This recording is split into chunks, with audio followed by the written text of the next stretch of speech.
Bonjour les futurs millionnaires et bienvenue dans cette nouvelle vidéo où on va parler de la bourse. Qu'est-ce que c'est que la bourse? Qu'est-ce qu'on peut y faire? Comment gagner de l'argent? C'est quand même ce qui nous intéresse. Et comment ça se fait qu'à cet endroit-là, on peut acheter des choses, en revendre et que ça marche pour certains ou d'autres perdent de l'argent. Voilà. N'oubliez pas de mettre le petit pouce vers le haut si ça vous plaît. N'hésitez pas à mettre des commentaires, à poser vos questions ou simplement pour dire que vous avez aimé cette vidéo.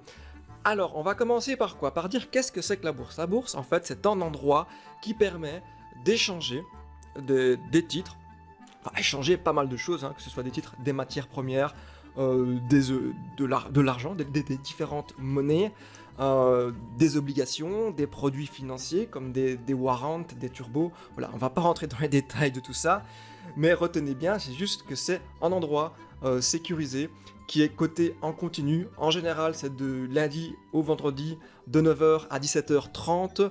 De 9h à 17h30, faites attention au fuseau horaire, puisque forcément, en fonction du pays où vous êtes, ça peut changer.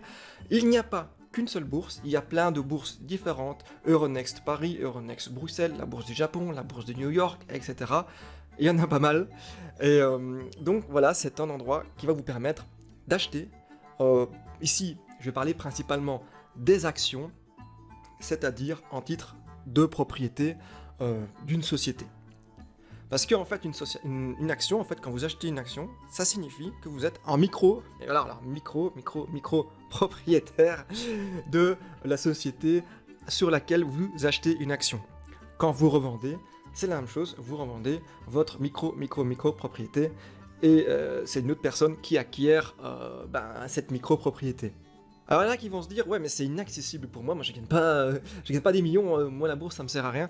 En fait, détrompez-vous, parce que vous pouvez acheter seulement avec quelques euros, vous pouvez déjà être en micro propriétaire. Alors, on va ici se rendre par exemple, ici sur Boursorama, c'est pas sponsorisé, c'est juste parce qu'il faut bien que j'ai une plateforme pour vous montrer comment ça fonctionne. Donc ici, on va par exemple taper sur rechercher une action que je suis pour le moment. Je dis pas que je vais l'acheter peut-être, mais on verra bien comment elle va évoluer. Ici l'action TUI, donc c'est une compagnie aérienne aussi spécialisée dans les voyages. On peut voir quand le cours de l'action, on peut voir combien elle vaut. Une action vaut à l'heure actuelle 9,04 €. Donc ça va, hein. Si vous avez 10 €, vous pouvez déjà vous en acheter une. Donc c'est bien pour vous montrer que c'est possible d'en avoir seulement avec une dizaine d'euros. Bien sûr, il y a des actions qui valent beaucoup plus cher et aussi des actions qui valent beaucoup moins cher pour quelques centimes. Parfois, vous pouvez même acheter des actions, c'est possible aussi. Alors ici, je fais attention, pourquoi? Parce que je vois ici dans les 5 ans, hein, ici on peut voir les graphiques, l'évolution sur les 5 années de TUI, qu'elle est bien descendue et voilà, je suis en train de guetter pour voir un peu ce qu'elle va devenir, est-ce qu'elle va remonter. Parce que voilà, personnellement j'estime qu'elle en vaut plus. On verra bien ce que l'avenir nous dira, ça fera l'objet d'une autre vidéo, mais comme ça vous avez déjà un exemple de ce que ça peut donner une action un peu plus concrètement. Alors comment est-ce que ça marche? Vous allez acheter par exemple des actions, vous allez acheter une action TUI. Et pour pouvoir l'acheter, forcément il faut bien vous dire qu'il y aura des frais de transaction. Attention, les frais de transaction peuvent être assez élevés. C'est d'ailleurs pour ça qu'il vaut mieux pas en acheter une à 10 €, mais les acheter par lot. Le montant, c'est un petit peu vous qui voyez. Ça, on pourra en discuter dans une vidéo vraiment spécialisée où je vais parler des frais de transaction en bourse. Alors, vous voulez encore en fait plus concret, on se rend sur mon compte titre personnel où voilà, j'ai investi 3500 €. J'ai commencé au mois de juin. Mois de juin 2019, on ne sait jamais si la vidéo reste plusieurs années sur YouTube.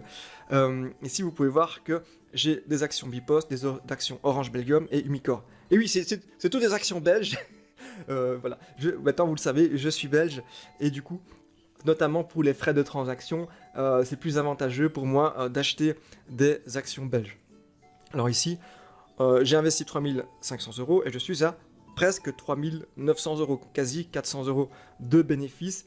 en quelques mois à peine, ça fait 10%, c'est vraiment pas mal du tout. Alors attention, parce que je tourne la vidéo le dimanche, il y a Donald Trump qui envoie des tweets dangereux, ça risque de redescendre, mais c'est pas grave. Je m'en fous un peu, parce que ça monte ou que ça descend, j'investis dans le long terme, et c'est ce que je vous recommande aussi. Ce n'est pas... D'ailleurs, on va en parler, je vais en parler, on va entrer dans les détails sur plusieurs sujets qui sont d'actualité au niveau de la bourse. Le day trading, j'aime pas trop, on en parlera dans une autre vidéo. Ici, c'est vraiment ce que je vis, c'est du long terme. Donc si ça monte ou ça descend le lendemain, c'est pas grave, je fais même pas attention à ça. Ce qu'il faut voir, c'est que ce que vous achetez sur le long terme, donc sur les plusieurs mois, voire plusieurs années, que ça va vous rapporter de l'argent. Bien sûr, il faut tenir compte de l'inflation, on en a déjà parlé, que l'inflation diminue la valeur de votre porte-monnaie et que c'est pour ça qu'il faut investir pour que les intérêts que vous gagnez dépassent l'inflation et que justement vous soyez gagnant au final. Un petit mot sur les dividendes, parce que je pense que ça fait partie aussi du sujet de la vidéo. Qu'est-ce que c'est que cette histoire? Il y en a peut-être qui vont se poser la question, qui ont déjà entendu ce mot mais ils ne savent pas ce que c'est. En fait, un dividende, c'est le bénéfice de l'entreprise. Le dividende est partagé aux actionnaires. Et nous, en détenant une action, on est actionnaire de l'entreprise, même d'une toute petite partie. Regardez ici sur l'image, vous voyez que j'ai reçu 9,19 € de coupon, ça veut dire le dividende de la société Umicore pour les 35 actions que je détiens. Donc j'ai reçu une partie des bénéfices de l'entreprise. Et si vous êtes aussi propriétaire d'actions, vous pouvez recevoir des dividendes et gagner de l'argent comme ça, recevoir les bénéfices de l'entreprise. Alors, toutes les actions ne vous donnent pas en dividendes. Il y a des actions qui sont spécialisées dans la croissance, qui vont tout réinvestir dans la société pour augmenter leur valeur, et d'autres actions qui sont plutôt orientées dividendes, où vous recevrez plus de bénéfices. Parler en détail des dividendes mériterait une vidéo vraiment dédiée rien qu'à ça, donc on va pas rentrer trop dans les détails.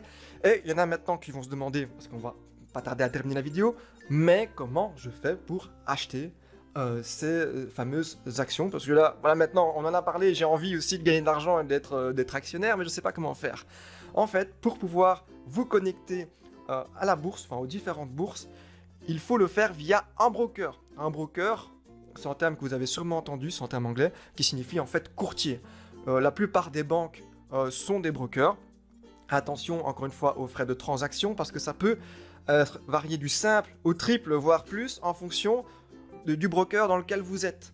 On va en parler, je pense, ça fera l'objet de la prochaine vidéo, puisque c'est le thème peut-être le plus immédiat si vous voulez acheter des actions, c'est de choisir un bon broker.